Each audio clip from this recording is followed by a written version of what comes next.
অল্প সময় আমি আপনাদের সামনে কোরআনে কারীমের আলোকে,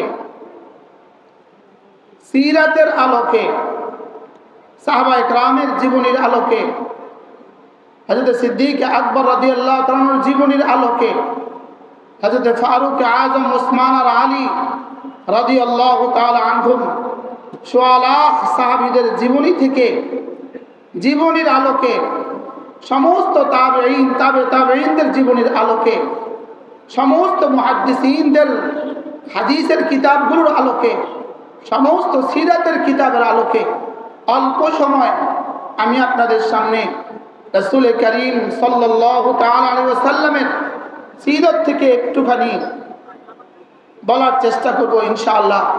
আমা তাওফীকি ইল্লা বিল্লাহ। রাসূল করিম সাল্লাল্লাহু তাআলা আলাইহি ওয়াসাল্লামকে আল্লাহ তাআলা যদি দুনিয়াতে না পাঠাতেন তাহলে আল্লাহ তাআলা জান্নাতুল ফিরদাউসও বানাতেন না।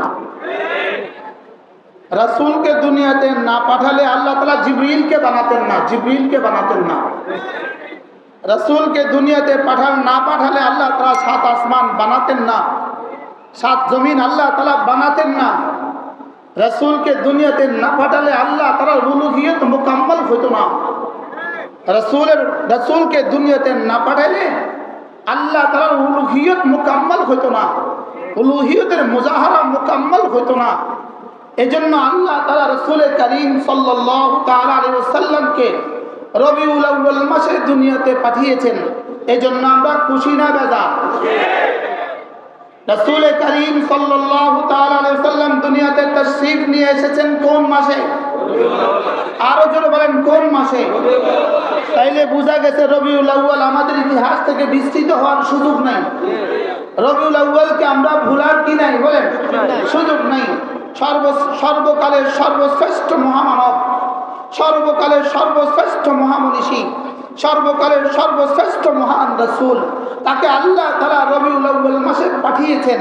এজন্য রবিউল আউয়াল মাস অবশ্যই আমাদের কাছে সুন্দর মাস, অবশ্যই আমাদের কাছে প্রিয় মাস, অবশ্যই আমাদের কাছে ভালো মাস, অবশ্যই আমাদের কাছে দামি মাস।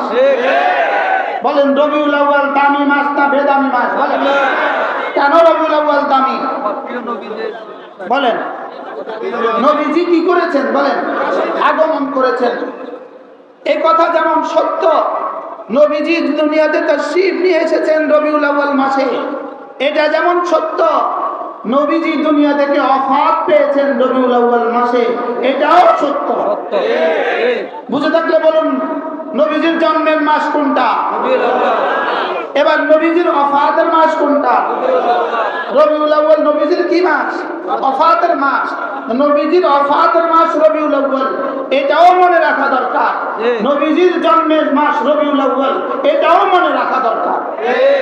এবার বলুন তো দেখি, জন্ম আর ওফাত যদি একসাথে জমা হয়, এবার কি জন্মের খুশি করবে না ওফাতের শোক পালন করবে? আওয়াজ দেন। জন্ম আর ওফাত, আপনার ছেলের জন্ম দিবস যেই তারিখে, আপনার বাবার মৃত্যু দিবস সেই তারিখে হইতে পারে না? পারে না?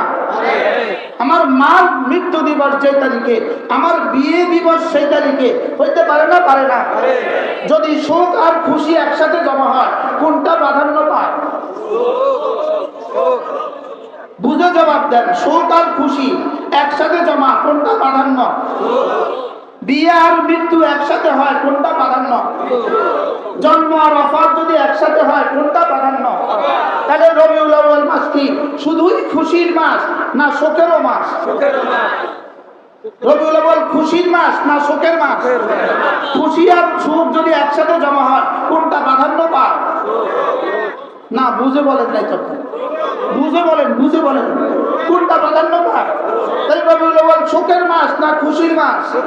এবার শোকের মাসে যারা খুশি মানায়, শোকের মাসে যারা খুশি মানায়, আমার রাসূলের ওফাতের মাসে, আমার রাসূলের পরলোক গমনের মাসে, আমার রাসূলের দুনিয়া থেকে চলে যাওয়ার মাসে, আমার রাসূল সাহাবাদেরকে শোকের সাগরে ভাসিয়ে রাসূল মদিনায়ে তৈয়বা থেকে রওজায়ে আথারে নৌপোষ হয়েছেন, রওজায়ে আথারে চলে গিয়েছেন, রবিউল আউয়াল মাসেই চলে গিয়েছেন, 12 তারিখেই চলে গিয়েছেন। বুঝে থাকলে বলুন কত তারিখে চলে গিয়েছেন? 12 তারিখ, রবিউল আউয়ালের 12 তারিখ। এটা কি উম্মতের সুখের দিবস না উম্মতের খুশির দিবস? এই কথাটা কি উম্মতকে বোঝানো দরকার না দরকার না? এই কথাটা কি উম্মতের বোঝা আসা উচিত না উচিত না? তাহলে রবিউল আউয়াল মাস এটা খুশির মাস, পুরো মাস খুশির মাস। 12 তারিখ, বিশেষ করে 12 তারিখ, এটা কোনোভাবেই খুশির দিন নয়, এটা শুধুই ছুটের দিন।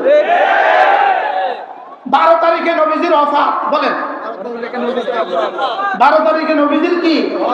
ছেলের মৃত্যুর জন্মতে মানুষ বেশি খুশি হয় না বাবার ওফাতে মানুষ বেশি খুশি হয়? বাবার ওফাতে খুশি হয়।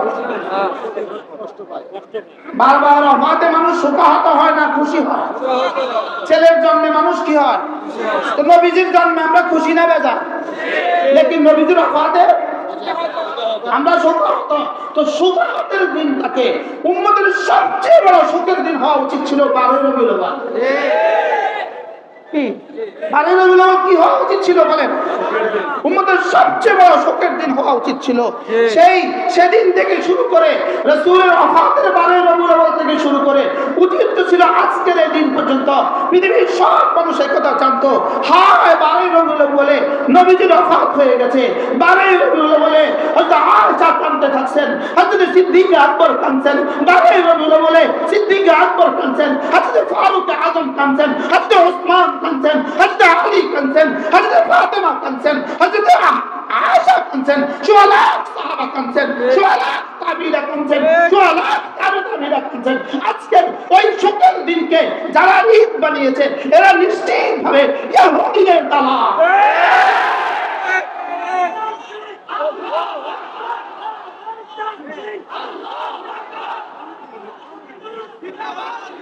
এটা কোনোভাবে ইসলাম হতে পারে না, কোনোভাবে ইসলাম হতে পারে না।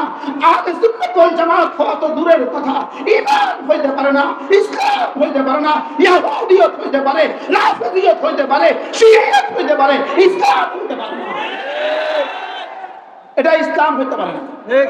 বলেন এটা কি হইতে পারে না? বলেন হইতে পারে না, ইসলাম হইতে পারে না। এটা ইসলাম হইতে পারে না। ইসলাম হয় কিভাবে? আরব নবীর ওফাত দিবসে নাচে কিভাবে? আরব নবীর ওফাত দিবসে লাইটিং করে কিভাবে? আরব নবীর ওফাত দিবসে শিরকে ফাকায় কিভাবে? আরব নবীর ওফাত দিবসে মিছিল করে কিভাবে? ওফাত দিবসে মিছিল করে কিভাবে? ওফাত দিবসে লাইটিং করে কিভাবে? তাইলে বোঝা গেছে কোনোভাবে এটা ইসলাম না। না না না, কোরআন এটা সমর্থন করে না, হাদিস এটা সমর্থন করে না, সিরাত এটা সমর্থন করে না, ফিকহ কিতাব এটা সমর্থন করে না, কোন বিবেকবান মানুষ এটা সমর্থন করতে পারে না। রবিউল আউয়াল রাসূলের ওফাত দিবস। রাসূলের ওফাত কোন মাসে? আবার জোরে বলেন, রাসূলের ওফাত কোন মাসে? মূলত ওফাতের পরিবর্তে ভেলাদতকে কেন প্রাধান্য দিল? ওফাতের পরিবর্তে জন্মকে কেন প্রাধান্য দিল? সুখের পরিবর্তে খুশিকে কেন প্রাধান্য দিল? সুখ মানাবার পরিবর্তে খুশি মানানোকে কেন প্রাধান্য দিল? এটা শুধুই এই জন্য দিল, জন্মের ভিতরে পয়গাম লুকায়িত নাই, ওফাতের ভিতরে পুরো জীবনের পয়গাম লুকায়িত আছে। জন্মের ভিতরে কি লুকায়িত নাই? পয়গাম লুকায়িত নাই। জন্মের ভিতরে বাণী লুকায়িত নাই, জন্মের ভিতরে জীবনী লুকায়িত নাই, জন্মের ভিতরে জীবনী লুকায়িত নাই, জন্মের ভিতরে রাসূলের জন্মের দিনের ভিতরে ঈমান লুকায়িত নাই, জন্মের ভিতরে নামাজ লুকায়িত নাই, জন্মের ভিতরে রোজা লুকায়িত নাই, জন্মের ভিতরে পর্দা নাই, জিহাদ নাই, তাজকিয়া নাই, দাওয়াত নাই, তাবলীগ নাই, ওফাতের ভিতরে সব আছে। বুঝে থাকলে বলুন তো দেখি ওফাতের ভিতরে কি কি আছে? আচ্ছা, রাসূলের জন্মদিনে কোরআন শরীফ কয় পারা নাযিল হয়েছিল? রাসূলের জন্মের দিনে কোরআন শরীফ কয় পারা ছিল? বুঝে বলেন, কয় পারা ছিল? আবু ভাই বুঝতেছেন? আপনারা দেখেন না ভাই, আর একটু সামনে দেন। জন্মের দিনে কোরআন শরীফ কয় পারা ছিল? তাহলে এরা জন্ম কেন পালন করে? জন্ম পালন করতে গেলে কোরআন পড়া লাগে না, জন্ম পালন করতে কোরআন বোঝা লাগে না, জন্ম পালন করতে কোরআন মানা লাগে না, জন্ম পালন করতে ঈমান লাগে না, জন্ম পালন করতে নামাজ লাগে না, জন্ম পালন করতে রোজা লাগে না। কি ভাই, জন্মের ভিতরে জন্মের দিনে কোরআন শরীফ করা ছিল? রাসূলের জন্মের দিবসে কোরআন নাযিল হয়েছে। ওফাতের দিনে কোরআন শরীফ কয় পারা ছিল? সুবহানাল্লাহ। ওফাতের দিনে কোরআন শরীফ কয় পারা ছিল? জন্মের দিনে নামাজ, জন্মের দিনে নামাজ, জন্মের দিনে রোজা, রাসূলের জন্মের দিনে হজ, রাসূলের জন্মের দিনে যাকাত, রাসূলের জন্মের দিনে জিহাদ, রাসূলের জন্মের দিনে পর্দা কি ছিল? কিছুই ছিল না। জন্মের দিনের সাথে শুধু মিঠাইয়ের সম্পর্ক, জন্মের দিনের সাথে শুধুই সিন্ধির সম্পর্ক, জন্মের দিনের সাথে শুধুই আল্লাহর কি ভাই, জন্মের দিবসের সাথে কিসের সম্পর্ক? জন্মের দিবসের সাথে কি গরু? জন্মের দিবসের সাথে কি হালুয়া? বলেন কি হালুয়া? জন্মের দিবসের সাথে কি? জন্ম দিবসের সাথে কেক কাটার সম্পর্ক, জন্ম দিবসের সাথে হালুয়ার সম্পর্ক, জন্ম দিবসের সাথে মিষ্টির সম্পর্ক, জন্ম দিবসের সাথে বিরিয়ানির সম্পর্ক, ওফাতের সাথে ঈমানের সম্পর্ক, নামাজের সম্পর্ক, রোজার সম্পর্ক, হজের সম্পর্ক, যাকাতের সম্পর্ক। পুরো 23 বছরের নবুয়তের দিনের প্রতিটা নবুয়তের 23 বছরের প্রতিটা রাত আমাদের জন্য শরীয়ত, প্রতিটা দিন আমাদের জন্য শরীয়ত, প্রতিটা সকালবেলা আমাদের জন্য শরীয়ত, প্রতিটা বিকেলবেলা আমাদের জন্য শরীয়ত, নবীজির ইশারা আমাদের জন্য শরীয়ত, নবীজির দেখা আমাদের জন্য শরীয়ত, নবীজির বলা আমাদের জন্য শরীয়ত, নবীজির চলা আমাদের জন্য শরীয়ত। এবার বুঝে থাকলে বলুন, ষড়যন্ত্র কোন দিকে নিয়ে যাচ্ছে আমাদেরকে? কোন দিকে নিয়ে যাচ্ছে? কোন দিকে? সিন্ধির দিকে। কোন দিকে বলেন? কোন দিকে? কোন দিকে আমাদেরকে নিয়ে যাচ্ছে? হালুয়ার দিকে আমাদেরকে নিয়ে যাওয়া হচ্ছে, হালুয়ার দিকে আমাদেরকে নিয়ে যাওয়া হচ্ছে। আমাদের ধর্ম হালুয়ার ধর্ম নয়। আমাদের ধর্ম কিসের ধর্ম নয় বলেন? আচ্ছা, কমন সেন্সকে জিজ্ঞেস করেন, সাধারণ আকলকে জিজ্ঞেস করেন। বিয়ে বাড়িতে নাচে কারা? ওই মেয়ের বাবা, দাদা, দাদি, চাচা, চাচি নাচে না ওই বাড়ির বাচ্চারা নাচে? কারা নাচে? বিয়ে বাড়িতে রাস্তাঘাটে নাচে কারা?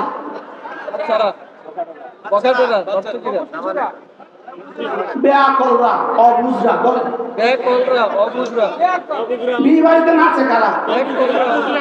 অবুঝ শিশুরা বলেন। কারা নাচে বলেন? বিয়ে বাড়িতে নাচে কারা? অবুঝ শিশুরা বিয়ে বাড়িতে নাচে। এবার বাচ্চাকে জিজ্ঞেস করেন, 3 বছরের বাচ্চা খুব নাচে, নতুন জামা গায়ে দিয়া খুব নাচতেছে, ওকে জিজ্ঞেস করেন তুমি আজকে এত খুশি কেন? বলে বিয়ে বিয়ে বিয়ে। ওকে জিজ্ঞেস করেন হোয়াট মিন্স বিয়ে, বিয়ে কি? ও বলবে হালুয়া হালুয়া। ও কি বলবে বলেন? ও বলবে মিষ্টি, আজকে মিষ্টি পাকাচ্ছে, বিরিয়ানি রান্না করছে, গরু জবাই করছে, এই জন্য আমি নাচছি। ও এত নাচছে কেন বলেন? মানুষ তাকে কি বলে? তুই নাচস কেন? 30 বছরের চাষারে জিগায় তুই নাচস কেন? বিয়া তুই পাগল হইছ, বিয়ের লোক না তার কি সম্পর্ক? তাহলে আকলমান কেউ কি নাচতে পারে? আমি সচক্ষে দেখেছি। এবার আমার 12 রবিউল আউয়াল আমার মাহফিল ছিল বান্দরবান। এর অর্থ আমি কুমিল্লা থেকে চিটাগং যাওয়ার পথে কত যুদ্ধ সইছি এবার বুঝেন। কোথায় মাহফিল ছিল? আচ্ছা, জোহরের নামাজের আজান হয়ে গেছে, আমি যেহেতু মুসাফির, আমি 1:30টায় নামাজে ঢুকবো, 1:30টায়। তো আমার আশেপাশ দিয়া অনেক ট্রাক গেল নাচতে নাচতে। 11 টাওয়ারে আমি মসজিদে ঢুকলাম। 1:27 বা 28 মিনিটে আমি জোহরের নামাজের জন্য চিটাগংয়ের এক রাস্তায়, হাটাজারির পরে বান্দরবনের এক রাস্তা রাউজান, আমি আসরের নামাজ জোহরের মসজিদে ঢুকলাম। আমি খেয়াল করলাম কত গাড়ি এলো আর গেল, একটা গাড়িও জোহরের জন্য থামলো না। এবার আপনি বলেন এটা কি নামাজওয়ালা খুশি না হালুয়াওয়ালা খুশি? আকলওয়ালা খুশি না অবুঝ খুশি?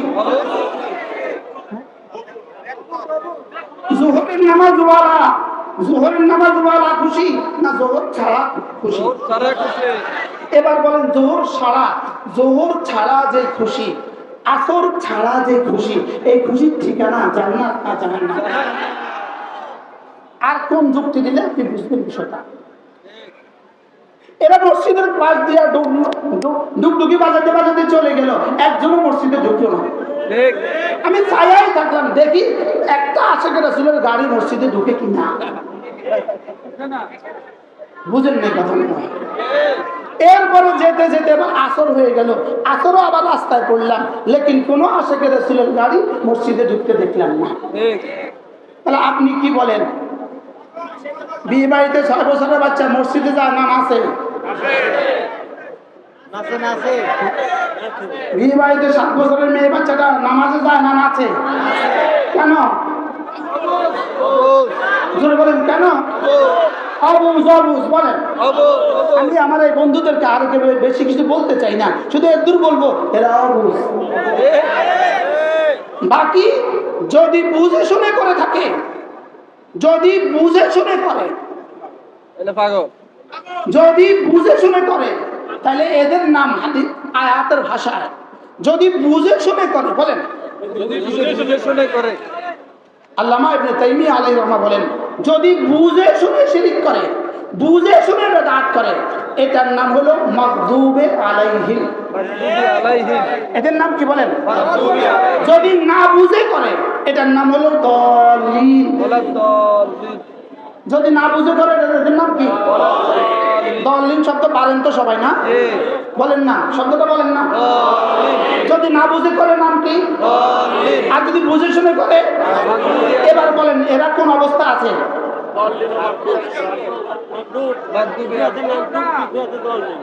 এদের নেতারা মাগদুবে আলাইহিম।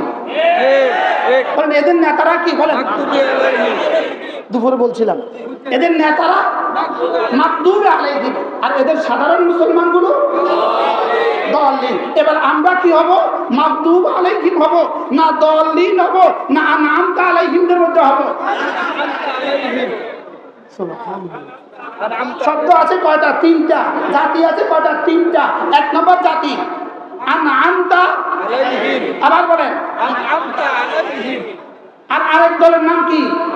মাগদুবে মাগদুব আলাইহিম। আরেক দলের নাম কি? দাল্লিন। এবার আপনি বলেন আপনি কোন দলে হবেন? আনআমতা আলাইহিম। বলেন আনআমতা আলাইহিম দলে কারা আছে? উলাইকাল্লাযীনা আনআমাল্লাহু আলাইহিম মিনান নাবিয়্যিন ওয়াস-সিদ্দীকিন ওয়াশ-শুহাদায়ে ওয়াস-সালিহিন। তাইলে বুঝা গেছে আমরা নবীদের সাথে আছি, সিদ্দীকদের সাথে আছি, সালেহিনদের সাথে আছি, শুহাদাদের সাথে আছি। কি ভাই এদের? আর এদের নাম কি? তো প্রতিদিন দরখাস্ত কি করছিলাম? আল্লাহ আমাকে মাগদুবে আলাইহিম বানাবেন না। আর কি বানাবেন না? দাল্লিন বানাবেন না। আল্লাহ দাল্লিন বানাবেন না, আল্লাহ মাগদুব বানাবেন না। আমাকে আনআমতা আলাইহিম, যাদের উপরে নিয়ামত দিয়েছেন তাদের রাস্তা আমাকে দেখান। কাদেরকে নিয়ামত দিয়েছেন? নবীদেরকে নিয়ামত দিয়েছেন, সিদ্দীকদেরকে নিয়ামত দিয়েছেন, শুহাদাদেরকে নিয়ামত দিয়েছেন, সালেহিনদেরকে নিয়ামত দিয়েছেন। তাহলে আমরা আহলে সুন্নাত ওয়াল জামাত আনআমতা আলাইহিমের অন্তর্ভুক্ত। আর এরা মাগদুব আর কি? দাল্লিন। আমি এই লক্ষ জনতার সামনে চ্যালেঞ্জ ছুড়ে গেলাম, আমরা আনআমতা আলাইহিম, আমি শুকর আদায় করছি, আমি আনআমতা আলাইহিম, আমি রব্বে কারীমের কাছে অভিযোগ করছি এরাই মাগদুব আলাইহিম, এরাই দাল্লিন। যদি তোমাদের কারো সাধ্যে থাকে চ্যালেঞ্জ গ্রহণ করো, যদি সাধ্যে থাকে চ্যালেঞ্জ গ্রহণ করো। বলেন যদি সাধ্যে থাকে কি গ্রহণ করো? বলেন মাগদুব আলাইহিম। বলেন আর কি? দাল্লিন। যদি বুঝে শুনে করে থাকে এরা সব মাগদুব আলাইহিম, যদি না বুঝে করে থাকে এরা দাল্লিন। এরা কি? বলেন দাল্লিন। এরা কি? বান্দরবনে যাওয়ার পরে 12 রবিউল আউয়াল আমার আগে একজন বয়ান করেছে, মাগরিব থেকে এশা। উনি সুন্নি জামাতের বড় নেতা, সর্বোচ্চ মানুষ ছিল 10 জন বাচ্চা।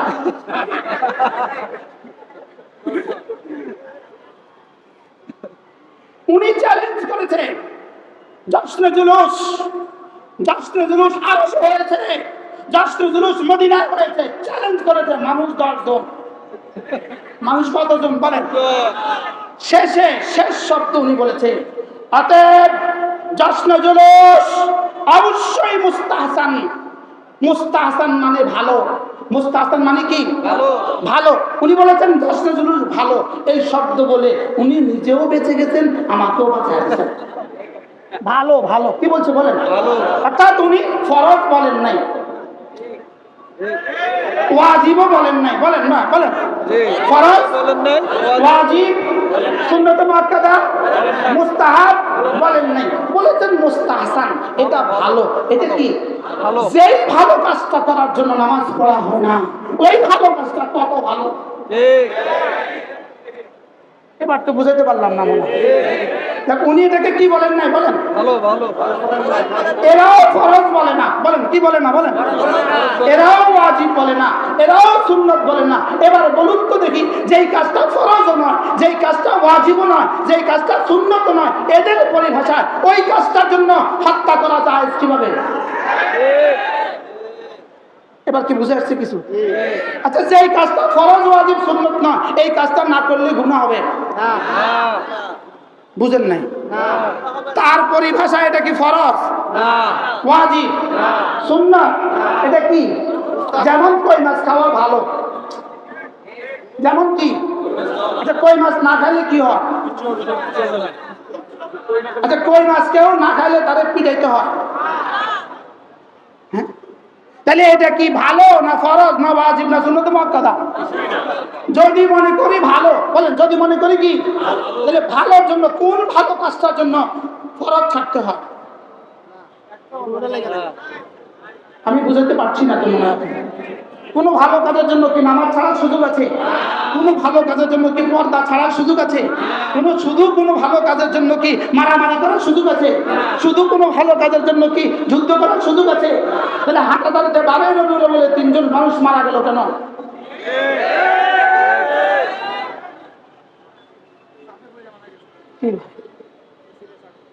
তিনজন মানুষ হাটাদারিতে মারা গেল কেন? তাইলে বোঝা গেছে এই ভালোর পেছনে ষড়যন্ত্র আছে। এই ভালোর পেছনে কি আছে বলেন? ষড়যন্ত্র আছে। শুধুই জাতিকে ধ্বংস করার ষড়যন্ত্র, জাতিকে কুরআন সুন্নাহ থেকে বঞ্চিত করার ষড়যন্ত্র, জাতিকে ইহুদি বানানোর ষড়যন্ত্র, জাতিকে দ্বীন থেকে বঞ্চিত করার ষড়যন্ত্র, জাতিকে কাফের মুশরিক বানানোর ষড়যন্ত্র। আজকে কি আমরা ক্লিয়ার হয়েছি রবিউল আউয়াল মাস শোকের নাকি খুশির? জোরে বলেন, শোকের না খুশির? এই জন্য ঈদে মিলাদুন নবী, ঈদে মিলাদুন নবী এই শব্দ সম্পূর্ণভাবে নতুন আমদানি করা শব্দ। বলেন এই শব্দ কি শব্দ? বলেন নতুন আমদানি করা শব্দ। আমাদের জাতীয় মসজিদের খতিব হযরত মাওলানা আব্দুল মালিক হাফিজাহুল্লাহ তাআলা এদেশের লক্ষ লক্ষ আলেমদের উস্তাদ, কোটি কোটি আলেমদের উস্তাদ। আমাদের মতো মুশতাকুন নবী আমরা যারা আছি, আমাদের মতো মানুষগুলো তার সামনে দুজনু হয়ে বসে এক পৃষ্ঠা পড়ার যোগ্যতা কমপক্ষে আমার নাই, আমাদের মতো মানুষগুলো নাই। হযরত মাওলানা আব্দুল মালিক হাফিজাহুল্লাহ তিনি বাইতুল মুকাররমের জাতীয় মসজিদের মসজিদে বসে তিনি বলেছেন ঈদে মিলাদুন নবী এই শব্দ কোরআনে নাই, এই শব্দ হাদিসে নাই, এই শব্দ পৃথিবীর কোথাও নাই, এই শব্দ সম্পূর্ণভাবে দ্বীনের মধ্যে নতুন আমদানি করা হয়েছে। এই প্রশ্নের উত্তরে এই বক্তব্যের জবাবে এক কুলাঙ্গার বলেছে আব্দুল মালিক হাফিজাহুল্লাহর সাথে সে মুবাহাসা করবে, মুনাজারা করবে, চ্যালেঞ্জ করে দিয়েছে। আমরা তার চ্যালেঞ্জ গ্রহণ করলাম। আমি আদনা মুশতাকুন নবী তৈরি আছি। কিভাবে কার সাথে চ্যালেঞ্জ ছুড়েছ? বেশি থেকে বেশি কামেল পাস করেছো, এটাই তো শেষ কথা না? কিন্তু সৌভাগ্য বলবো না দুর্ভাগ্য বলবো, আমি দাখিল পাস, আমি আলেম পাস, আমি ফাজল পাস, আমি কামেল পাস। শুধু পাস না, আমি স্ট্যান্ড করছি। আমি কিন্তু সুন্নি হুজুর, 100% সুন্নি হুজুর।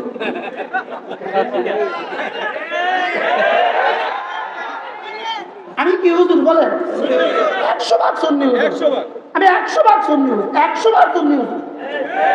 আমি কি হুজুর বলেন? আমি 100, আমি কামেল পাস, আমি কামেল 100, আমি স্ট্যান্ড করছি কামেল, আমি ফাজল স্ট্যান্ড করছি, আমি দাখিল আলেমে ফার্স্ট ক্লাস পাইছি, আমি কামেল মাছের মুহাদ্দিস ছিলাম। তা আমি সুন্নি কি বললে সুন্নি হওয়া যায়? আমাদেরকে একটু কসম। কি পড়লে সুন্নি হওয়া যায়? মনে বুঝেন না। যদি কামেল পাস করলে সুন্নি হওয়া যায়, তো আমি তো কামেল পাস। মনা আনিস কি পাস? জোরে কামেল। মনা আমজাদ কি পাস? আমরা তো সব কামেল পাস, তো কি পড়লে সুন্নি হওয়া যায়?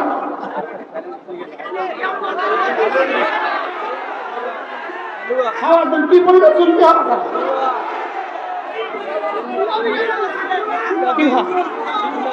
তাহলে আমরাই প্রকৃত আহলে সুন্নাত ওয়াল জামাত। আমরাই প্রকৃত আহলে সুন্নাত ওয়াল জামাত।